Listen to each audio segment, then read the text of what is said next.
तेल अवीव से, जहां पर अभी अभी ईरान का बहुत बड़ा हमला हुआ। ईरानी मिसाइल गिरने के बाद यह धमाका हुआ। तो देखिए हाइफा को किस तरह से दहला कर रख दिया गया वो तो दिखाया, लेकिन यह अभी बस कुछ ही देर पहले यह हमला हुआ है तेल अवीव पर। अभी अभी ईरान का हमला, जो खबर सामने आ रही है, ईरानी मिसाइल गिरने के बाद धमाका। देखिए आप,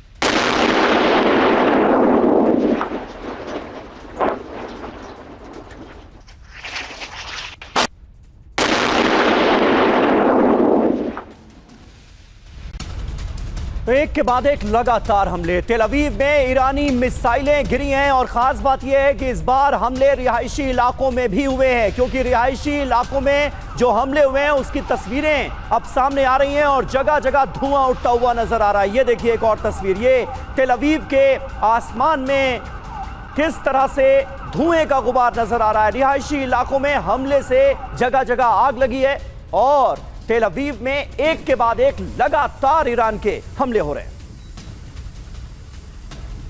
और एक और बड़ी खबर तेल अवीव पर हमले को लेकर ही। तेल अवीव में हमले का एक और वीडियो आपको दिखाते हैं। ईरानी हमले के बाद इमारत में कैसे आग लग गई, ये देखिए आप। जो ताजा हमला तेल अवीव में हुआ है वहां पर ईरान के हमले के बाद ये देखिए आप, धुआं उठता हुआ नजर आ रहा है। ये इमारत है जिस पर आकर ईरानी मिसाइल आकर गिरी है, ये देखिए आप। और तेल अवीव को ही निशाना बनाकर ईरान ने एक और हमला किया, जिसकी तस्वीरें सामने आई हैं। मिसाइल हमले के बाद बिल्डिंग में आग लग गई। ये तस्वीर आप देखिए, ये इजराइल की कमर्शियल कैपिटल तेल अवीव, जिसे बार बार ईरान दहला रहा है। एक बड़ी इमारत में किस तरह से आग लग गई ईरान के हमले के बाद। और एक और बड़ी खबर तेल अवीव में हुए हमले को लेकर। तेल अवीव में हमले का एक और ताजा वीडियो। तेल अवीव के रिहायशी इलाके में जाकर गिरी है मिसाइल और इस हमले के बाद रिहायशी इलाके में लग गई भीषण आग। ये देखिए आप, तेल अवीव पर ईरान का हमला। और मनीष इस वक्त हमारे साथ है। मनीष, ऐसा लग रहा है कि ईरान पर कोई फर्क नहीं पड़ रहा। जो मैंने इससे पहले कहा था कि एक छोर पर खड़े होकर डोनाल्ड ट्रंप गालियां दे रहे हैं, अल्टीमेटम दे रहे हैं, और इसका जवाब ईरान अपनी तरफ से और बड़े हमलों के जरिए देता है। बिल्कुल करुणा, देखिए सबसे पहले तो मैं बता दूं आपको कि मैं अभी तेल अवीव के उस जगह पर जिसका नाम लेविंस्की स्ट्रीट है, जहां पर कि मिसाइल के टुकड़े गिरे थे रिहायशी इलाके में, जिसकी खबर अभी आप दे रहे हैं, वहां पर बस कुछ ही पल में पहुंचने वाला हूं। वहां से भी हम अपने दर्शकों तक ग्राउंड रिपोर्ट देंगे। और इसमें कोई दो राय नहीं कि दोनों तरफ से हमले हो रहे हैं। 1 घंटे पहले IDF ने बताया कि इजरायली एयरफोर्स ने तेहरान को टारगेट कर कई स्ट्राइक किए हैं। उसके तुरंत बाद तेल अवीव के आसमान में मैंने इजरायली मिलिट्री कई प्लेन को जाते हुए देखा, उसे भी हमने अपने कैमरे में रिकॉर्ड किया है। वहीं दूसरी तरफ हम देख ही रहे हैं कि किस तरह से लगातार पिछले 12-15 घंटे से ईरानी हमले का सिलसिला जारी है। उसमें भी जब इजराइल में 3 बज रहे थे रात में, तब तेल अवीव को टारगेट करके, हाइफा को टारगेट करके और दूसरे और इलाकों को टारगेट करके कई राउंड हमले हुए। बल्कि मैं आपको कहूँ तो 10 मिनट के भीतर 3 बार हमले हुए थे। 3 बार सायरन बजे और 3 बार मैंने मिसाइलों को आते जाते देखा। तो मतलब 2-3 मिनट के अंतराल पर लगातार मिसाइलें आ रही थी और वो ग्रुप ऑफ मिसाइल्स थी, कोई एक मिसाइल एक बार में नहीं आ रही थी। तो ये आलम ना केवल तेल अवीव का है, बल्कि तेल अवीव और हाइफा 2 तो बड़े शहर हैं ही, लेकिन इसके आसपास जो छोटे और शहर हैं वहाँ पर भी टारगेट किए जा रहे हैं।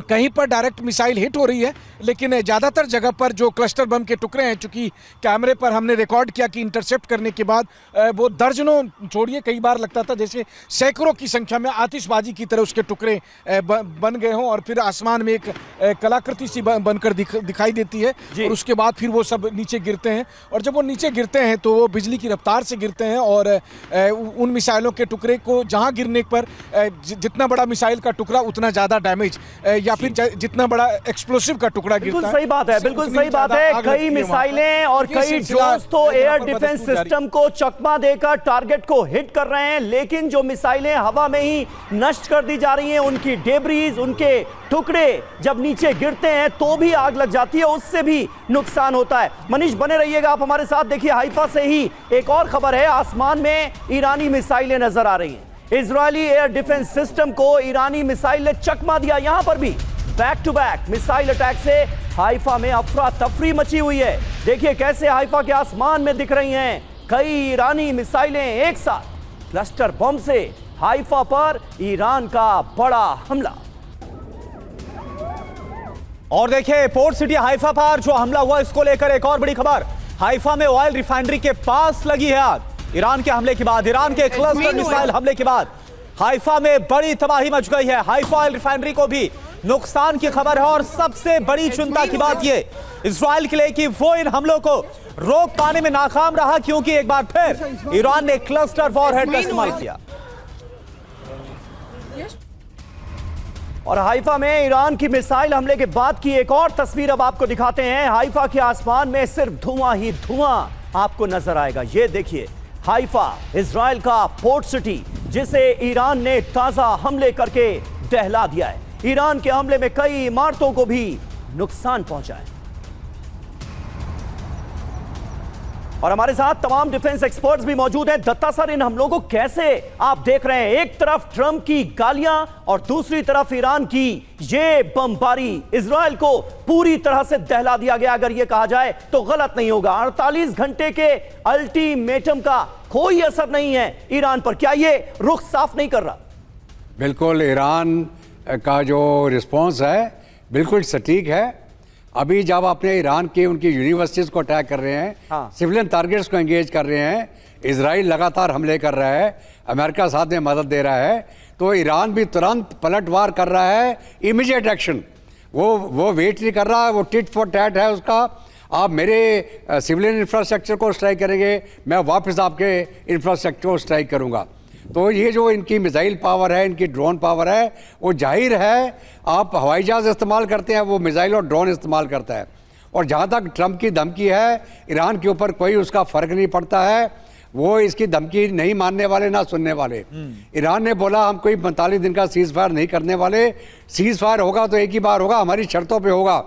और ये बात अगर आप रशिया यूक्रेन जंग की भी देखें, रशिया ने भी यूक्रेन जंग की हालत में बोला है एक ही बार सीज़ फायर होगा जब मेरी मांग पूरी हो जाएगी और मेरे ऑब्जेक्टिव पूरे हासिल हो जाएंगे। और उसी तर्ज के ऊपर ईरान भी अमेरिका को जवाब दे रहा है। आप और कितनी तबाही मचा लेंगे? आप तबाही मचाइए। ईरान ने भी बोला है कि मैं इस पूरे इलाके को नरक बना दूंगा। तो अगर आप इंफ्रास्ट्रक्चर डैमेज कर रहे हैं या और उनकी जो पब्लिक यूटिलिटी की आइटम्स को आप अटैक कर रहे हैं, तो आप तो ईरान की पब्लिक के भी फ्रेंड नहीं है ना। आप तो ईरान की पब्लिक को नुकसान पहुंचा रहे हैं। IRGC के ऊपर हमला कर रहे हैं, बात अलग है। आप अगर ईरान के इंफ्रास्ट्रक्चर पे हमला कर रहे हैं, तो वो ईरानी नागरिक अगर वो हिमायत रखते हों डेमोक्रेसी की या रजीम चेंज की, आप उनको भी नुकसान पहुंचा रहे हैं। तो ये कोई भी एक्सेप्ट नहीं करेगा। तो इसलिए ईरान इनकी धमकी नहीं सुनने वाला। उसके हाथ में है, जितना लंबा समय वो इस जंग को खींचेगा उतनी उसकी जीत होती चली जाएगी। बात है सर। और ये लाइन जिसका आप जिक्र कर रहे हैं, ऐसा लग रहा है कि ये बहुत पहले ही क्रॉस हो चुकी है। सिविलियन इंफ्रास्ट्रक्चर को लगातार निशाना बनाया जा रहा है, स्कूलों को टारगेट किया जा रहा है ईरान के अंदर, यूनिवर्सिटीज पर। कल ही ईरान ने यह डेटा शेयर किया था कि अब तक 30 विश्वविद्यालयों पर अटैक हो चुके हैं अमेरिका और इजराइल के।